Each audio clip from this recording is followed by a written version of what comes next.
मैं उस मनहूस के जाने के बाद अभी तक कांप रहा था और मेरा जिस्म पसीने में शराबूर था। काफ़ी देर बाद जब मेरी हालत बेहतर हुई तो मैंने सबसे पहले आयतुल कुर्सी पढ़ी, कमरे की लाइट ऑन की और अपने कमरे में आयतुल कुर्सी का हसार खींच दिया। नींद तो अब वैसे ही डर कर भाग चुकी थी, तो सोचा कि चाय बनाकर इस मामले पर सोचता हूँ कि ऐसा क्या हुआ है नायला के साथ। मैंने अपना मोबाइल उठाया और किचन की तरफ चला गया। चाय बनाकर मैंने कमरे में वापस आया और कुर्सी पर बैठकर चाय पीते हुए सोचने लगा कि क्या करूं, कैसे मालूम करूं कि ये सब किया मामला है और नायला के साथ क्या हुआ है।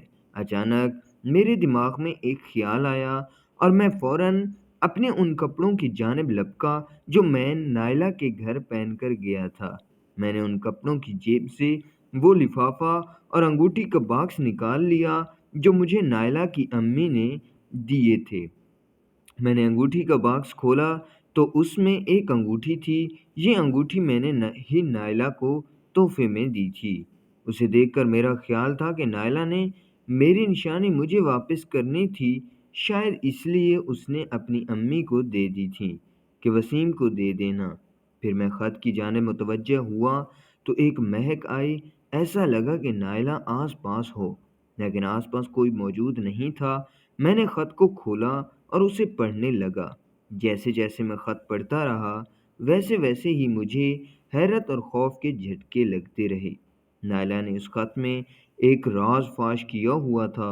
ख़त मुकम्मल पढ़ते ही मैं कुर्सी से उठा और दोनों चीज़ें अपने कमरे में मौजूद अलमारी के लॉकर में रखकर उसे लॉक कर दिया और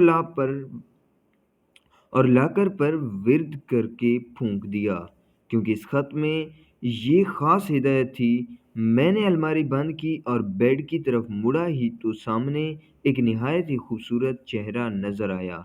लंबे बाल, वही महक, शरीर से मुस्कुराहट, अपने छरे पर सजाए मेरी जानिब देख अपने छुरे पर सजाए मेरी जानिब देखती हुई नायला सामने खड़ी थी। एक लम्हे के एक लम्हे को आ एक लम्हे को लगा कि मैं ख्वाब देख रहा हूँ और दिल ही दिल में दुआ करने लगा कि ये ख्वाब कभी ना टूटे। ख्वाब में ही सही, मगर बहुत अरसे बाद उसे देखा तो था। एक सुकून मिला, जिससे जैसे कि ज़ख्मी के ज़ख्म पर किसी ने मरहम रख दी हो। वो मेरे करीब आई और हमेशा की तरह मुझे तंग करने के लिए मुंह ही मुंह में कुछ बोलकर हंसने लगी। कोचिंग में उसकी इस आदत में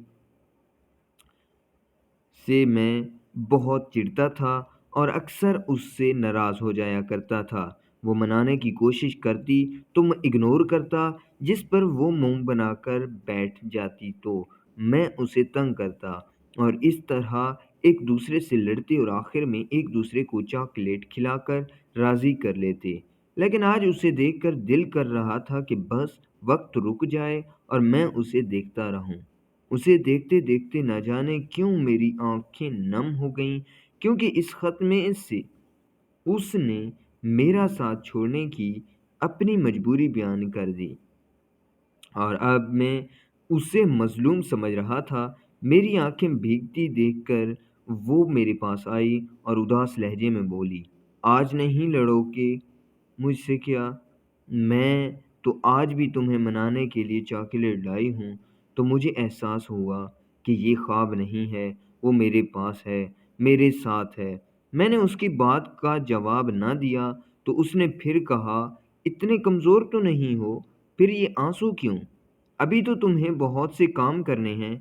मुझे ज़बरदस्ती तुमसे अलग करने वालों से हिसाब भी लेना है, और हिसाब किसी इंसान से नहीं, एक शैतानी क़ुव्वत से लेना है, और मुझे इस दुनिया की कैद से आज़ाद करवाना है।"